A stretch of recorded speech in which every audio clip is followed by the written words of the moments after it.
Hello everyone.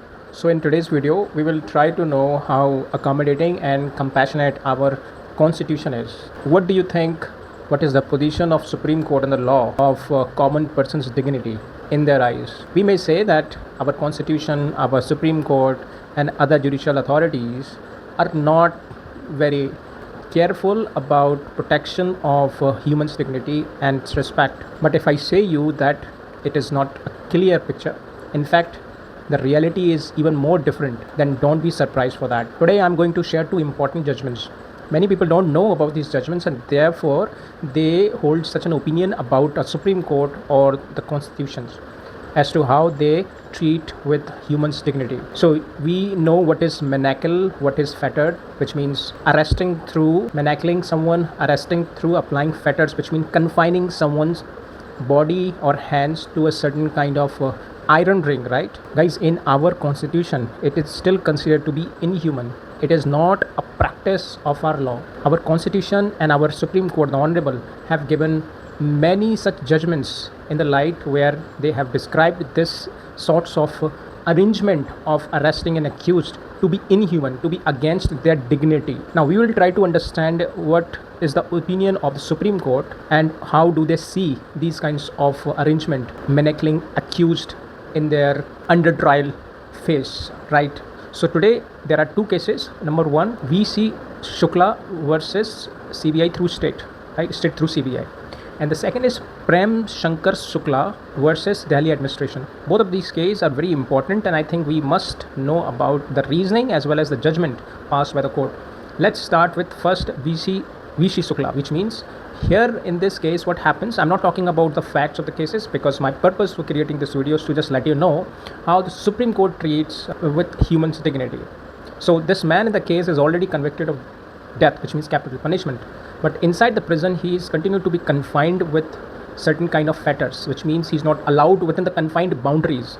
And when this man who is convicted files an appeal against us in the Supreme Court against this treatment, Supreme Court reaches out to this conclusion that it is completely inhuman. So Supreme Court lays down certain reasoning, and these reasonings I think have become part and parcel of the duties of all those police officers while they are arresting any accused.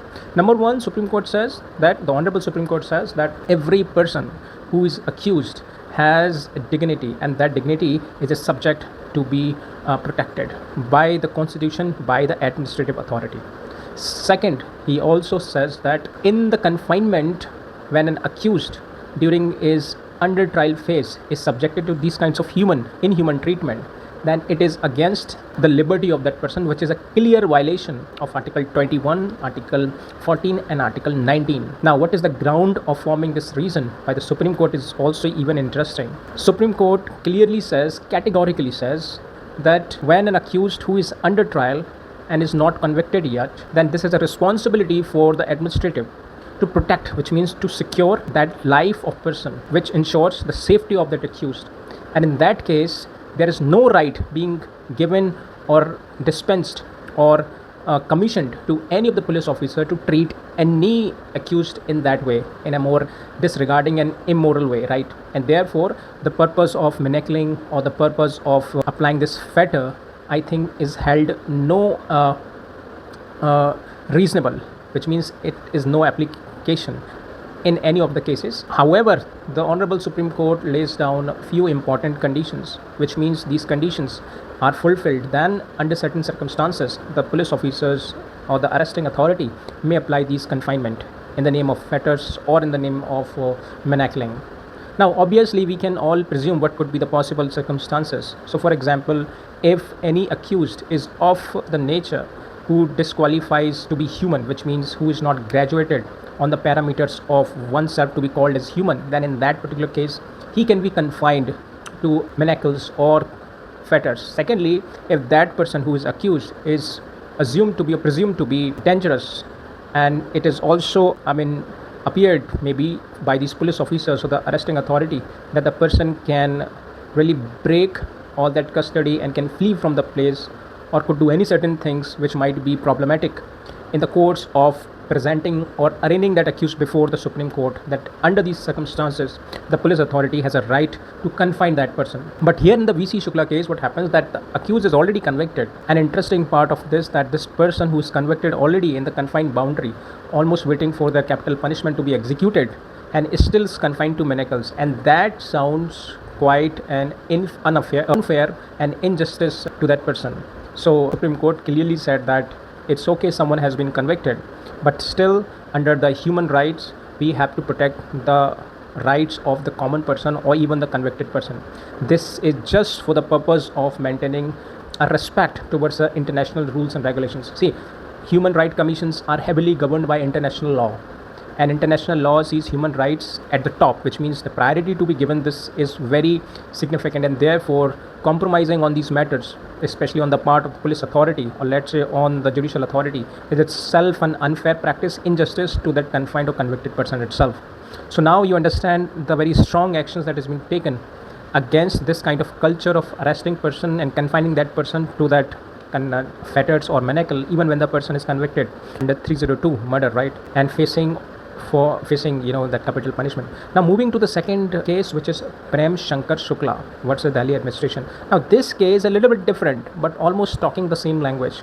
Here there is no conviction under such 302, but the case arises on the occasions where the person is arrested and is confined to manacles. Now the question arises whether a person can be arrested in this way. So the question being put before the Honorable Supreme Court, what are those important conditions under which an accused who is not convicted yet can be confined to these kinds of treatments such as manacling and such as fetters. Now one thing that Supreme Court said it, and I think the Supreme Court also referred the decision of the Vishi Shukla, giving this very clear indications that human rights cannot be subsided even when an accused is presumed to be guilty or non-guilty or has been convicted. We have to be abiding by the international law. But few more things have been said in along the line.